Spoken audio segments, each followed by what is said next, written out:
Okay. So yesterday's lecture, we saw the details of Varnaved's theorem, which told us that if you have, which tells us that if you have a subset of the interval 1 to n containing one 3-term AP, then in fact it will contain a large number of 3-term APs. This is the qualitative conclusion. The quantitative form I will recall in a moment. At any rate, that was the proof of Varnaved's theorem yesterday. After that, we recalled briefly some facts from very elementary definitions and small facts from Fourier analysis.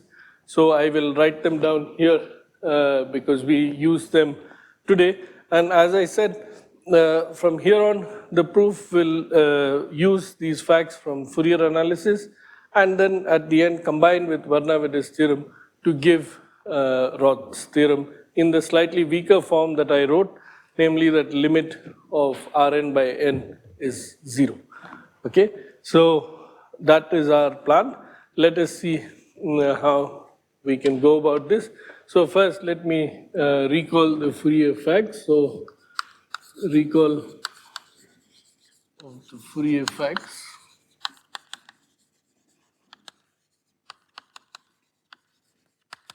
So F is a finitely supported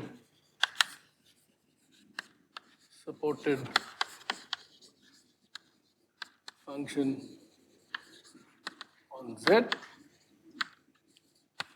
I mean function, a complex valued function on Z. And then we define f hat of t to be equal to fn e to the minus 2 pi I n t n in Z. So this is a finite sum, and this is the definition of this Fourier transform. F hat is a function from the circle to the complex numbers. So this is the Fourier transform of F. Then we wrote down a certain number of small things. So first was that if F and G are also finitely supported, then F convolution G, where at n was defined to be the sum m in Z of F of n m G of n minus m. Then we noted that the Fourier transform trivializes convolution, so it gives you this. This was one observation. The other was that integration also trivializes convolution. So you get this is sigma Fn and then Z times sigma Gn. So this convolution is just moved by this. Okay, so these were some small facts. Another one was that integral of the Plancherel-Parseval statement. So the L2 norm of the Fourier transform on T is equal to the L2 norm of F itself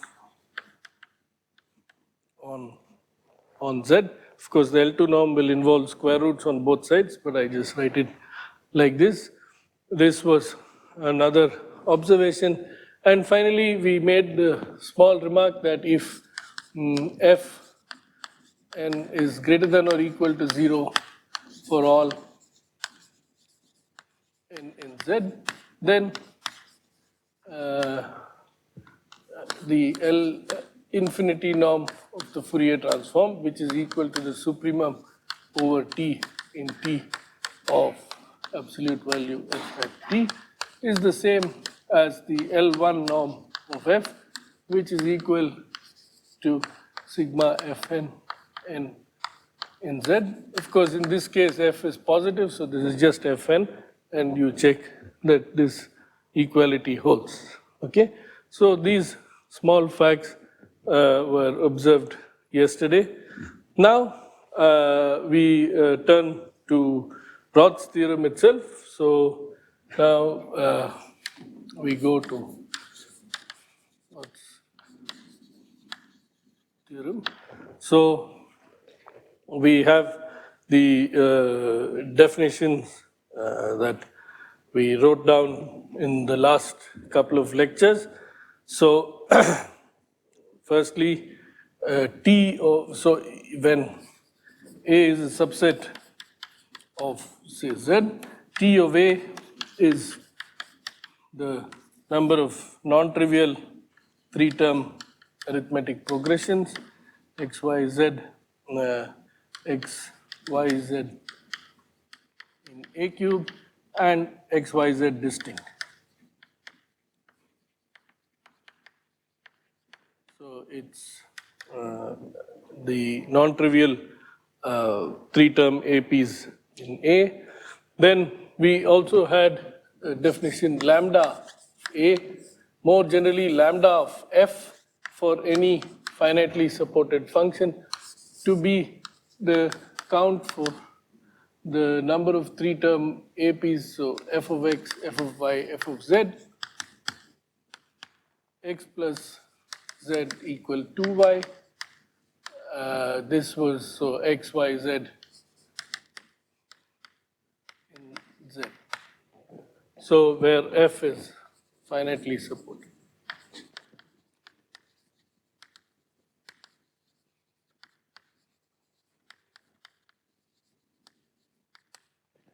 So lambda of, we said that we will write lambda a instead of, this is by definition equal to lambda of 1a. So he said we'll write lambda of a instead of lambda of 1a. Lambda of a counts the total number of three-term APs inside A. Okay? Finally, we had R of n, which was equal to the supremum of the cardinalities of those subsets of 1 to n with no non-trivial three-term arithmetic progression. So that we called R of n. And we said that the weak version of Roth's theorem is that R of n limit n tend to infinity, R of n by n is 0. Okay, so this was the version that we are supposed to prove. And we observed yesterday the Varnavede's statement that if TA is not 0, then in fact TA is bigger than the cardinality of A by n minus R of m plus 1 by m divided by m to the power of 4. Okay, use capital M to the power of 4 times n squared for any m, for all m 1 less than m less than n, and A here is a subset of 1 to n. So this is the story so far. Good. So now let us try to see how to prove Roth's theorem. So this will proceed in a number of steps, but the basic idea is quite simple from this point of view. And I must caution you that this idea, which will sound very simple when I tell it to you, is, is a product of a lot of hindsight. So it's not that, it's not that it's trivial. It looks simple today, but it involved a number of works before people.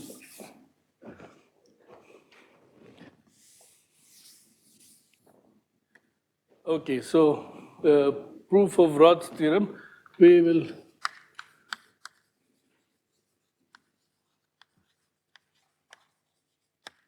theorem, of course I must say a weaker version, though you can also get by the same method a quantitative version, not just the qualitative limit statement that I write here. So let me anyway qualify this as weaker version.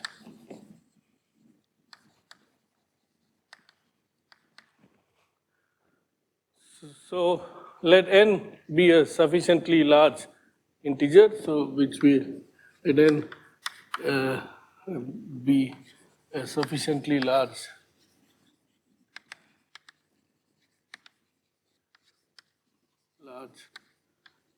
integer. Okay, and let a subset of 1 to n be maximal with the property with TA equal to 0. So be one of the sets with largest cardinality which have no non-trivial three-term arithmetic progression. So therefore, hence, in particular, the cardinality of A is R of n.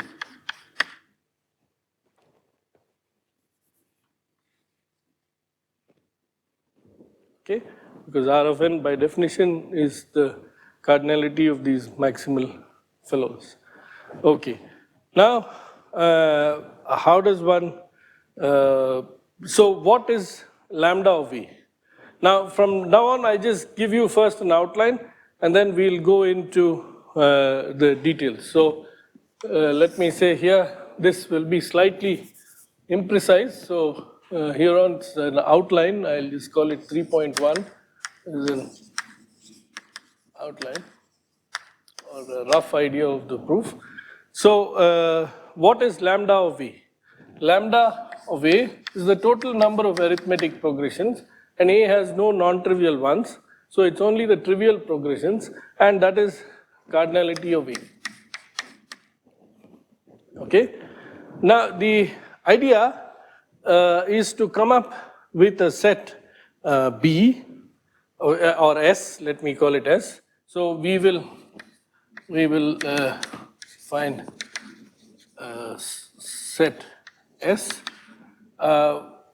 with cardinality of S being greater than say theta times cardinality of A, theta strictly bigger than 1, some fixed number bigger than 1. Okay, yet with this, but also lambda of S close to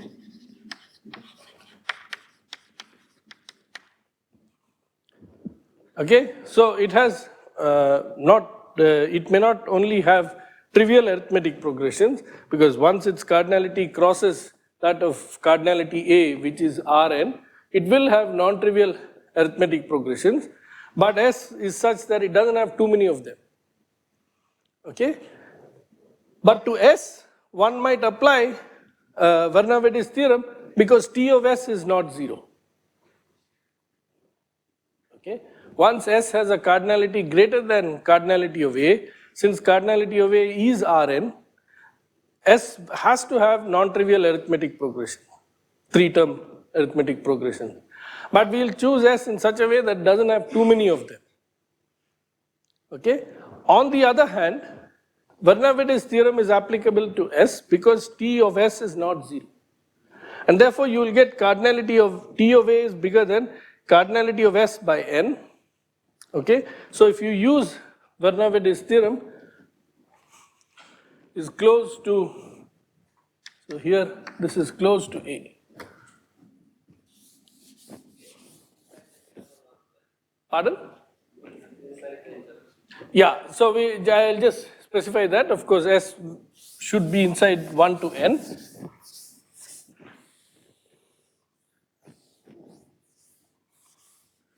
So with with S inside the 1 to n. Okay, so in order to be consistent with the notation I'll use later, okay, maybe I can stick to this. So yeah, close to A, and of course S contained in 1 to n. Okay, so we'll find a set which has cardinality much bigger in the sense there's some number greater than 1. It should be strictly greater than 1. That's all. 1 plus epsilon will do. Okay, so we'll give a numerical value, say 4/3 or something like this, but we will find such a set. But lambda s is close to lambda a. Okay, so then you see lambda of a is the total, lambda of s is the total number of 3-term arithmetic progressions that is greater than the number of non-trivial 3-term arithmetic progressions, and that is greater than cardinality of s by n minus r of m plus 1 by m divided by m to the 4 times, okay, I forgot this statement here, there is a 4. 4 times m to the 4 times n square. Okay, so since cardinality of s is bigger than cardinality of a, since cardinality of s is bigger than cardinality of a equal to Rn, T of s is not 0. Therefore, this inequality is applicable, and since this is trivial, by definition this holds, we have lambda s is bigger than this, but lambda s is very close to lambda a. Okay, so if you rearrange the terms here, you will get lambda s by n is less than or equal to r of m plus 1 by m divide times 4 times m power 4 by n square times lambda s minus lambda a plus 4 times m power 4 by n square lambda a.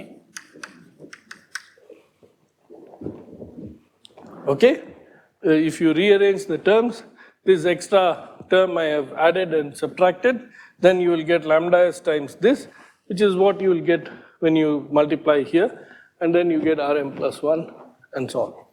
Now m is at my choice. I can choose for all m between 1 and n, this is valid.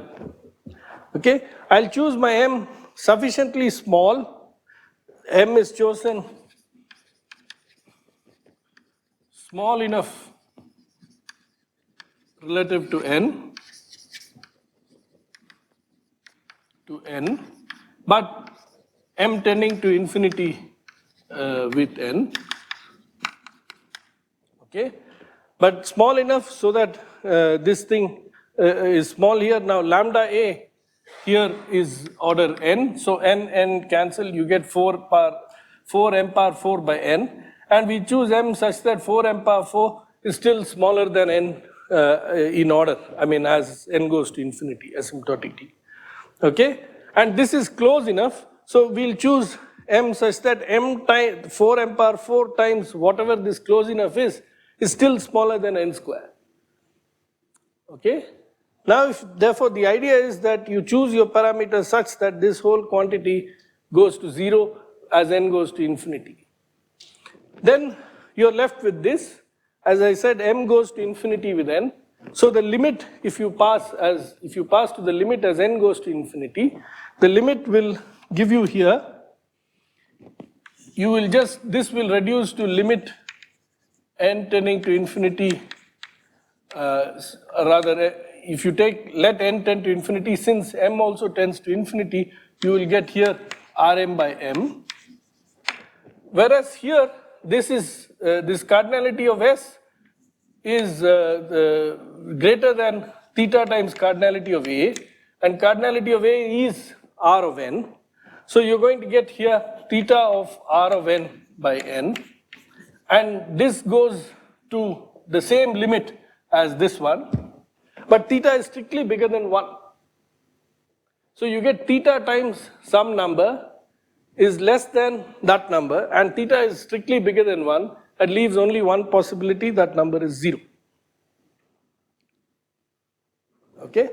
So this is what is going to happen. So if you, therefore, if you just write down what happens if we set, so if we let n go to infinity and set limit n tends to infinity of Rn by n to be alpha, say, then we get with the aid of our choices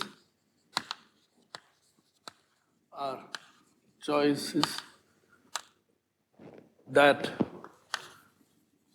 theta times alpha is less than or equal to alpha and theta strictly bigger than 1, which implies that alpha is 0. Okay? So that's basically the idea of the proof.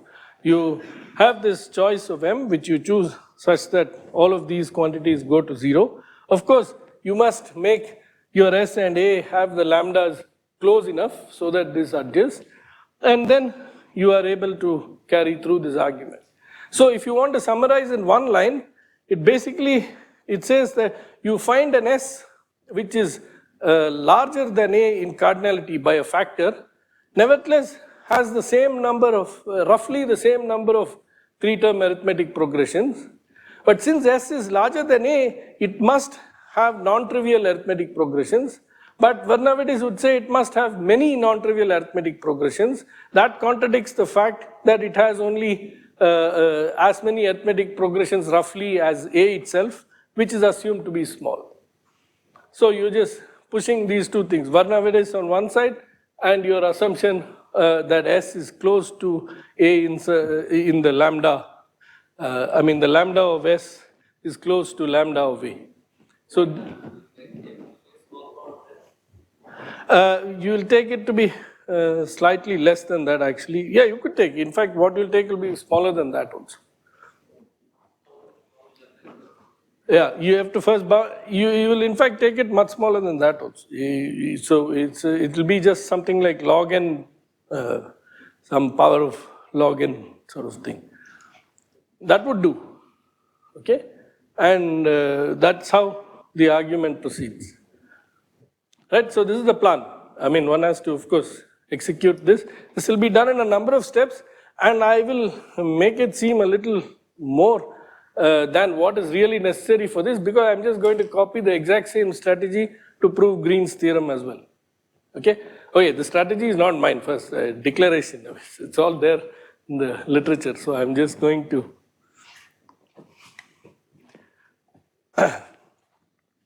right. So now how to get about doing this thing. So this was the strategy. Now, so to do this, first you have to ask, how do I choose, how do I come up with this G? So what I will really come up with, with this S, capital S, what I'll really come up with is not S itself, but a function G whose support is essentially S. Okay? So from now on, let me write outline. Okay, so let me say 3.2 is the first step. So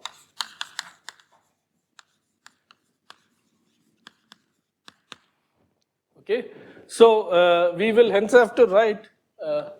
We will henceafter write f for the characteristic function of A. Okay, for the characteristic function of A, we'll just call it f. Okay, and we will our first idea.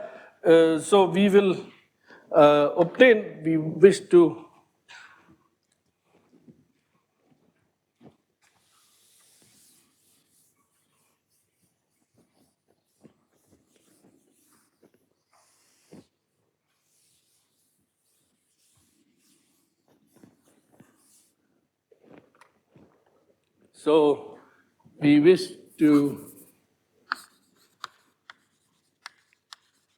to obtain a finitely supported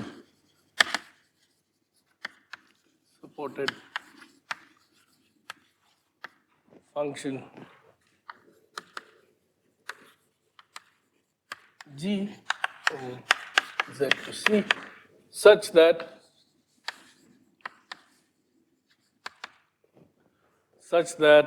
one is lambda f is close to lambda G, and two, as I said, the support of S is what, support of G is what we'll think of as S, okay? So the support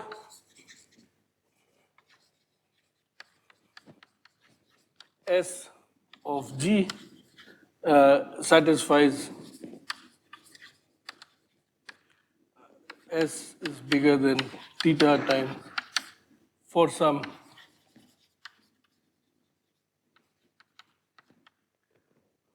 okay. So this is the sort of thing. So instead of constructing a set, we'll actually construct a function and take its support and view that as the set. That's going to be the principle throughout these lectures from now on. We'll always try to do this via a function rather than directly the set itself. Okay, now it's about time I specified how to consider this closeness. Here, the idea is to look at a Fourier interpretation for lambda f. Okay, so one writes down a Fourier formula for lambda f, which is an absolutely standard sort of approach in analytic number theory. It's the basis of what has been called the circle method. So one writes down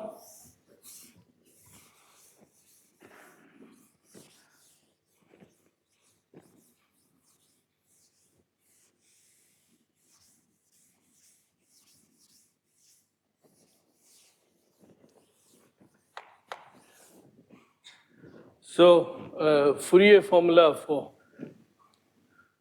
so let us say lemma or something like this. So lemma of, we have the relation lambda of f is equal to the integral 0 to 1 f hat t the square f hat minus 2t dt. Okay, so if you evaluate this integral, you get exactly the same thing as lambda of f, which is, as I said, defined to be f of x, f of y, f of z, x plus z equal 2y, and x, y, z in z. These two are equal. So why does that come about? This is very simple application of the orthogonality of the exponentials. So f hat of t is sigma f of n e to the 2 pi I n t n in z. And when you multiply f hat t square times f hat minus 2t, you will get here sigma n in z, f of n e to the 2 pi I nt, sigma f of m in z, f of m e to the 2 pi I mt times k in z, f of k e to the 2 pi I minus 2 times k t. Oh, I put a minus sign, okay. Okay, so if you do this, you get this. And when you multiply these three sums out, you will get a triple sum running over m, n, and k, f of m, f of n, f of m, f of k. And what you will get here is exponential minus of n plus m minus 2k times t. That's what you will get if you multiply out the Fourier sums defining the Fourier transform. So if you pass to the integral as is given here, then you will get a sum here like this, except that x, y, and z are replaced by n, m, and k. And you will get here the integral from 0 to 1 of exponential this dt. And this integral is dt.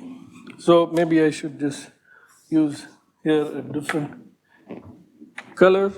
So I will get this integral dt. And this integral will be equal to 1 only if n plus m minus 2k is 0, otherwise it's going to be 0. So you will finally get the condition, I mean this sum after integrating will reduce to the sum fn, fm, fk under the condition that m plus n minus 2k is 0 or m plus n equal to 2k, which is precisely what is given here. Okay? Therefore, lambda f has this Fourier expression. It's just given by this integral. So now let us think of how to make g such that g is close, lambda of g is close to lambda of f. From what is written here, so this is the proof of the lemma. So the proof of the lemma, and the proof ends here. So now with this small observation, we ask how do we make lambda g close to lambda of f? Since the expression for lambda has only, has just the Fourier transforms of f, naturally if you want lambda g to be close to lambda of f, you need the Fourier transform of g to be close to the Fourier transform of f in the L infinity norm. That would be one requirement. So we can rephrase one as saying in light of this, in light of the lemma, we rephrase phrase 1 as 1 prime, let's say, or 3, let's say, 3, with f hat t is close to g hat t. Okay? But if f hat t is close to g hat t for all t, then necessarily, so for all t in t, then we must have that f hat 0 is close to g hat 0, is close to g hat 0. Okay? But f hat 0 is sigma f of n. So what we need is basically sigma f of n must necessarily be equal to sigma g of n.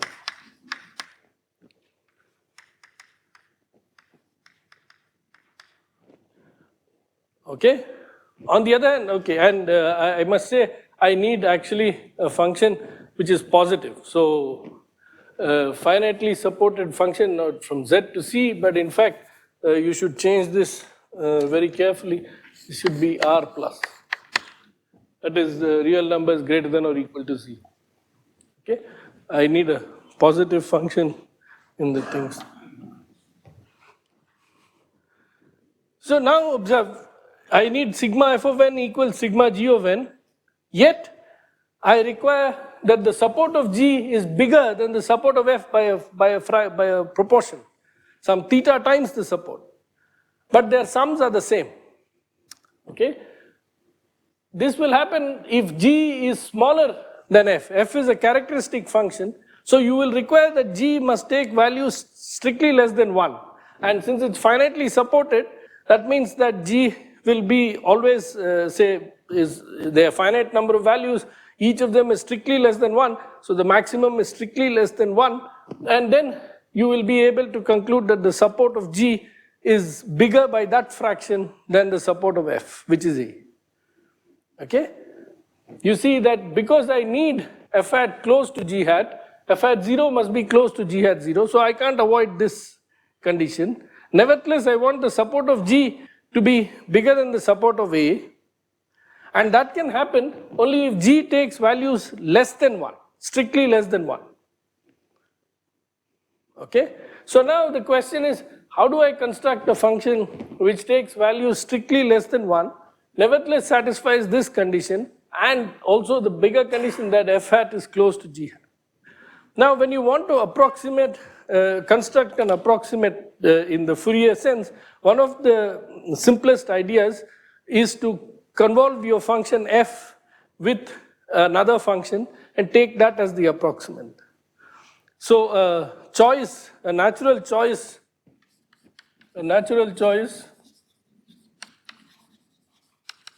for G would be F convolution some H. Let's come to what sort of thing H must be. Because we want F hat to be close to G hat. So if G is taken would be this. So if G is taken as F convolution H, then you see you have to only make the Fourier transform of H small, because the Fourier transform of this is F hat times the H hat, and the difference between F hat and F hat times H hat is now measured solely in terms of the Fourier transform of H. Okay, not solely, it will depend on F, and that's a crucial fact. Nevertheless, it gets a simple form that we can hope to manipulate. Okay, what sort of H must we take? We require this condition to hold. Okay, if you take G to be F convolution H, then this is going to be sigma Fn times sigma Hn. Because G is F convolution H, and as I said, integration trivializes convolution, so this will be sigma Fn times sigma Hn. Okay, but I need that to be sigma Fn.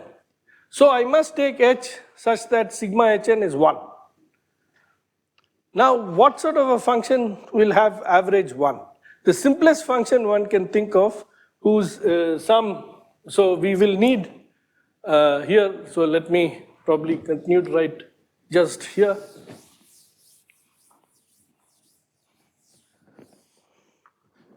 So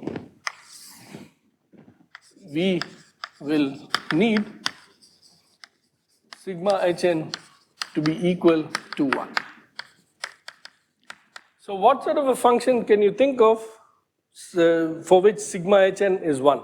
The simplest type of function for which sigma Hn is 1. Remember, H also will need positive, okay? Since that's the simplest way of ensuring that G is positive, okay? Yeah, so the natural choice is you take H to be the characteristic function of some set B divided by the cardinality of B, assuming B finite. Right? So if you take H to be of the form, the characteristic function of a finite set B divided by its cardinality, naturally sigma Hn will be 1. So that condition is met by this choice. Okay? Now I need something more. I need that this G should take values strictly less than 1. Only then can I say that the support of G will be bigger than the support of A. Okay? So I need a set B to be chosen such that F convolution with this characteristic function will never take the value 1. Okay? Now remember, F is the characteristic function of A. Okay, so here is the question, and this is the nub of the whole thing. I mean, this is the central point of the argument of Crout and Sisask. So you need that this G, which I write down, so G of n for any n is going to be equal to 1 by cardinality of B times, here there's a sum, and that is 1 of A of M times here 1B of, or rather I'll write N minus M times 1B of M. And I need that this, for all N, we need that for all N, Gn is strictly less than 1 for all N. How does one ensure that? Well, you have to be a little more careful. So what do you need? See, here you need that for every N, for each N, there must exist an M such in B, such that N minus M is not in A. Okay? The way to ensure that this is strictly less than 1 is to ensure that for each N, there is an M such that N minus M is not in A. Right? If you do that, then at least one of these summands will become 0, and so the total number of summands, which will be the cardinality of B, it will reduce by 1, and therefore your sum will always be strictly less than 1. Yeah. The summation is over.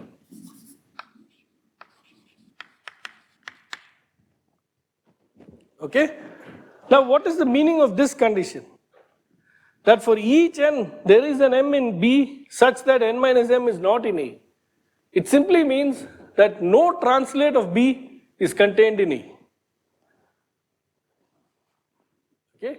This just translates to no translate of B is contained in A. So let us rewrite this here as, that is, we require that no translate of B is contained in A.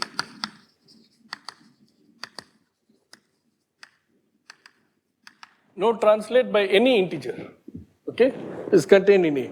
Now, can you tell me what was the definition of A? A was one of those subsets of 1 to N of largest cardinality which did not contain a 3-term AP. So what could be a choice for a B such that no translate of B is contained in A? You just choose any 3-term AP, because the translate of a 3-term AP is a 3-term AP. And since A by definition doesn't contain non-trivial 3-term AP, since by definition A doesn't contain non-trivial 3-term APs, no translate of B would be inside A. Okay? So that's the choice for B, and that's really the point in the argument. The rest of it is technical, as in a certain amount of technical facts which were known even prior to and are pretty standard within the topic being considered. So this is the idea to convolve with a 3-term AP, the characteristic, normalized characteristic function of a 3-term AP. That's basically the idea of Crout and Sisask, and that works very nicely, and they extend these things and so on. So you start with A, convolve with the normalized characteristic function of a 3-term AP. You prove that that function has a support which has bigger by a factor. And once you get that, you just apply the theorem of Bernoulli's, pass to the limit, and you have Roth's theorem. Okay, but there is of course something to be attended to, which is fairly standard in the topic. Namely, you have to still choose your 3-term AP so that F hat and G hat are close. Okay, that requires a certain amount of steps, but which is standard within the topic. So this suggests since since A is free of non-trivial 3-term APs,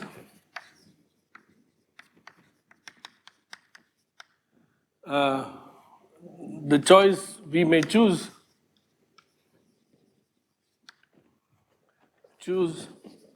B to be a 3-term AP, a non-trivial 3-term AP.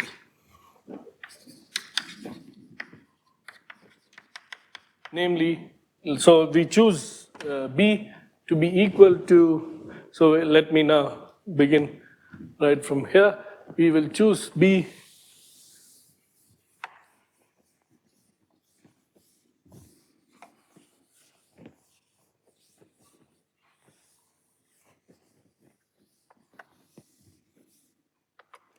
so we therefore set B to be equal to 0, B to B, with B to be fixed later, with B to be chosen later. Okay. So we first take it in this form. This B will be chosen so that the approximation part of it also goes through, and then we have the full choice of G. Then G becomes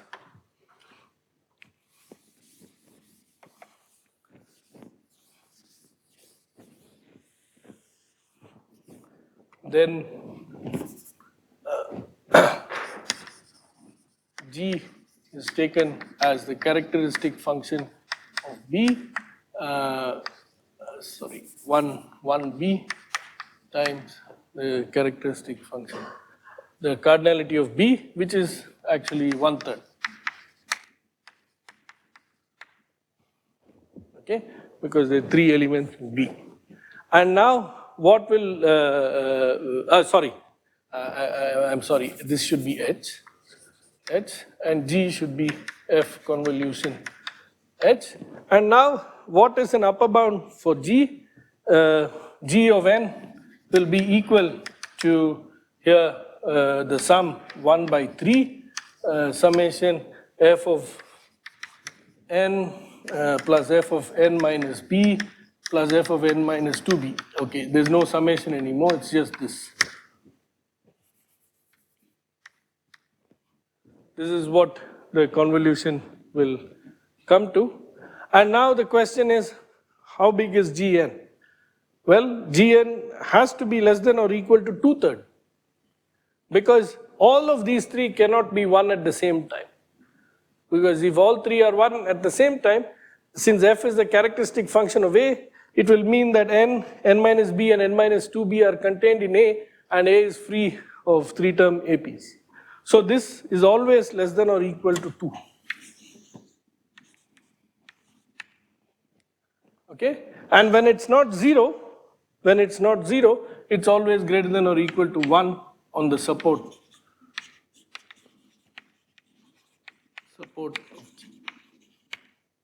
of G.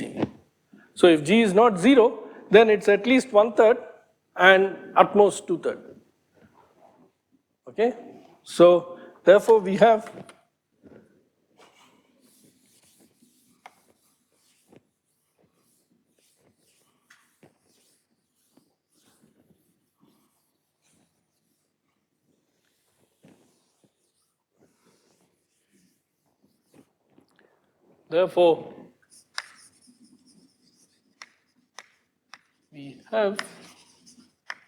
that Gn is between 2/3 and 1/3 for all n in the support of G, which let me call, okay, so let us denote the support of G.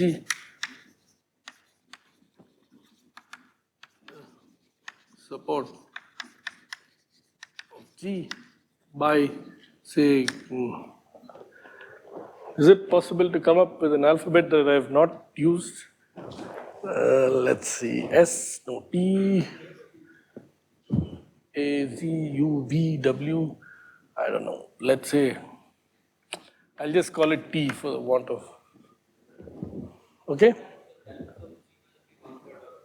Yeah, they are exactly, that is true. It is, so you can indeed write that we have that Gn is equal to 1/3 or Gn equal to 2/3.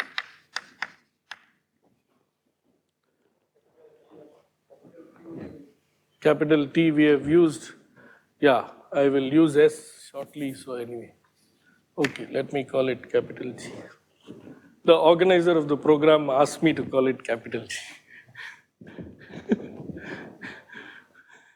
So we denote this support by capital G, and then what do we get?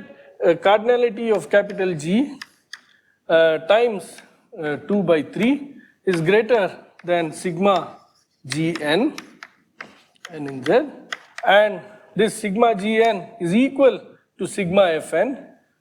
Why is that? Because it's the convolution and the other part is 1, so it's sigma Fn, which is the cardinality of A. Okay, and therefore the cardinality of G, this implies the cardinality of G is 3 by 2 times the cardinality of A.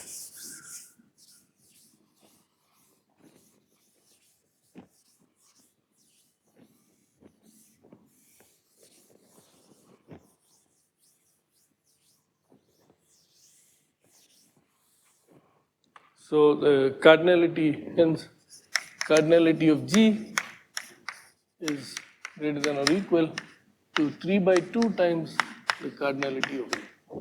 So we have achieved one part, but as Satadal asked, is this G contained in 1 to n? Okay, we need that, of course, to be the case. But if you convolve, you are not assured of that fact, because the support will move with B. It will go all the way up. So if B, I mean, this will go from 1 to n plus 2B. So G could in principle go out of 1 to n. And if I even allow this B to be negative, so suppose I assume, suppose that B is less than or equal to, let us say, some y, then this could go from minus y to n plus y, minus 2y to n plus 2y. Could be contained in this interval. Okay? But of course, we would like to escape from this situation, so we will just choose the intersection of B with G with 1 to n, and the intersection of G with 1 to n. Now I will choose this y precisely, so this intersection of G with 1 to n is greater than n minus 2y or 4y, let's say. Yeah, so if I remove out the parts that are sticking out, which are 2y in length from 1 to n, then what remains is certainly, so I could take the intersection of G with the interval 1 to n. So I could finally choose my S to be this, provided I am assured that this is still bigger than a fraction of A. Okay, so here you have, okay, so I want this to be bigger than, in fact, a fraction of A, so cardinality of A minus, so this will be, G is 3 by 2 cardinality of A, so this will be bigger than 3 by 2 cardinality of A minus 4y. Okay? Okay, I should have been a little less careful initially, just to write this is bigger than 4y, which is bigger 4y, and I want this to be greater than some fraction of the cardinality of A, which let's say instead of 3 by 2, say 4/3 is the choice that Croot and Sisask make. You could take anything bigger than 1, between 1 and 3 by 2. And I would like this y to be chosen such that this inequality holds. Okay, this is y to be chosen so that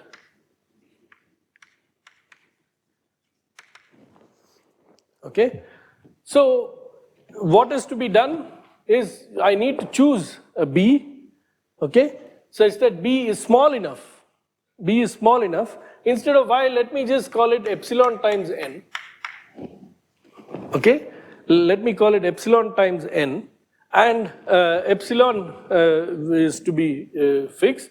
So I choose b such that b is within epsilon n, and this function should approximate f, f hat.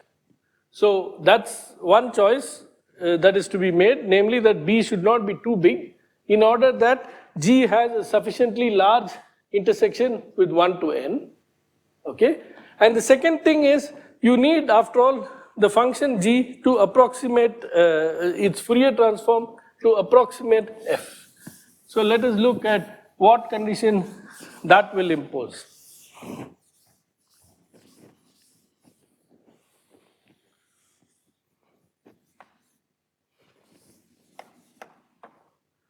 So here you have f hat of t, which is equal g hat of t, which is equal to the Fourier transform of f times the h hat of t, and h being equal to the characteristic function, normalized characteristic function of b.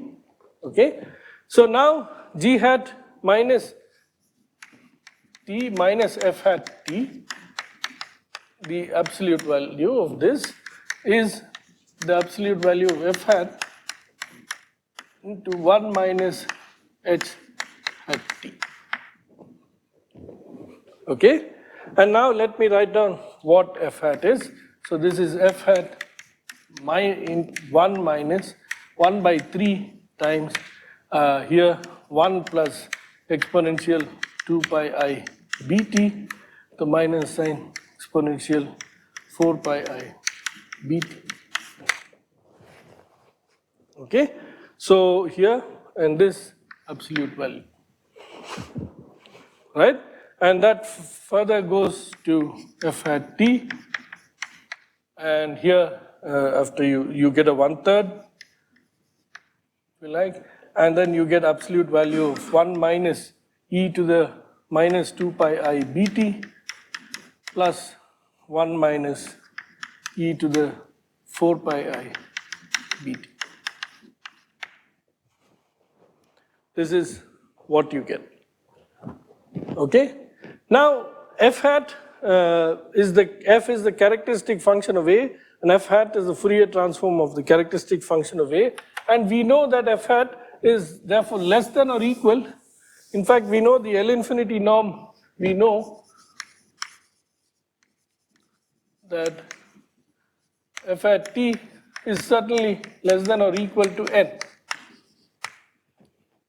because f hat t is the Fourier transform of the characteristic function of A whose cardinality is less than or equal to n.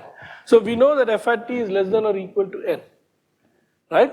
So we want to approximate f hat g to approximate f hat. So suppose f hat t is small. So on the set, so suppose t is such that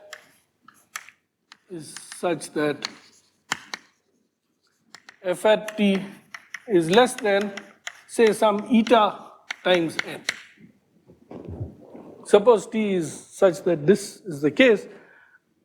In that case, you see this is already small. You can just take a trivial estimate for this. This is less than or equal to 2, if you like. This is less than or equal to 2. So this is 2/3, 4/3 eta n. Okay? So you've already saved and 4/3 eta. In that case, then g hat t minus f hat t is less than or equal to 4/3 eta n. In that case, so when t is such that this is true, you have already saved an eta on the maximum that is there for n, f hat. Okay? So you will really need to choose without any particular choice for b, just taking the trivial estimate. Right? So you will need to choose your b such that for t's, so you will need to choose the b, I'll finish in a minute, you will need to choose the b such that on the set, so if I call let X be the set such that set of all t in T such that f hat T is bigger than eta n, say I just put greater than or equal to, it doesn't matter, then I need to be more careful if I want to save on this, because if f hat T is bigger than eta of n, I won't save anything unless I choose my b carefully. And how should I choose my b? I use then using the classical inequality 1 minus eta of 1 minus 2 pi I bt. This is less than or equal to 2 pi times the fractional part distance. You have this inequality. So if you use this inequality on that, you will get that g hat t minus f hat t is less than or equal to, you have two terms here, 2, 4, whatever, you just get less than or equal to f hat t times some up to some constant b t. Okay? Now I have to save. So, and I have nothing, I cannot save on this because here f hat t is big. So the only information I know is this is less than or equal to n. Okay? So on this set, I must have that b should be less than epsilon. Okay? So you need to choose your b such that b itself is small. It should be epsilon n, and it should approximate the, and for the points on which the Fourier transform is large, b should almost annihilate them. This should be small. Okay? These are precisely what are called Bohr sets in this subject. They are in topology as well, and they are used in this context. As you see, subgroups of T, you can find perpendiculars to them, right? You can find the things in Z which would annihilate them. But then you need to find something that approximately annihilates subsets of T, and those are the Bohr sets. So we'll tomorrow take up showing that, we'll begin by showing that the Bohr set that we need is actually big, meaning there exists such a non-empty Bohr set, so that gives a choice for B, and with this choice of B, you plug in and you use Vernavedi's theorem, like I said, you get Roth's theorem. Okay, thanks.